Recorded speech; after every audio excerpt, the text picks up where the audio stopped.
teman-teman, ada satu hal menarik yang mungkin teman-teman nggak akan menyangka. Dalam tsunami, ternyata teman-teman masih bisa selamat, katakanlah seperti itu. Walaupun mungkin tetap saja teman-teman harus berjuang ya untuk bisa tetap hidup ketika mengalami musibah seperti itu. Tapi jangan sampai ya.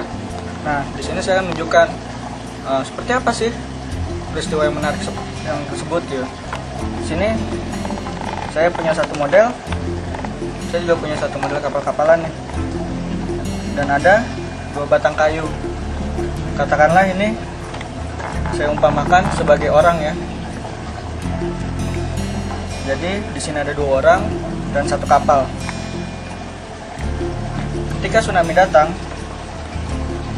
akan ada ombak besar yang menerjang.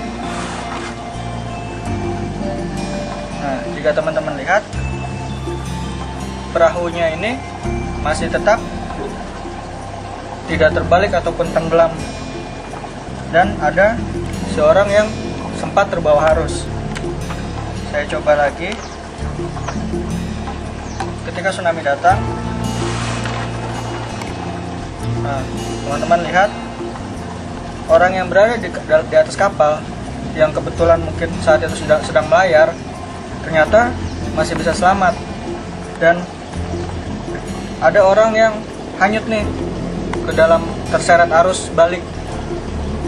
Ternyata ada hal yang seperti itu ketika terjadi tsunami. Makanya mungkin ketika peristiwa tsunami di Indonesia tahun 2004 yang lalu, itu teman-teman mungkin pernah mendengar ya, ada kisah di mana korban tsunami yang selamat sempat terapung-apung di laut.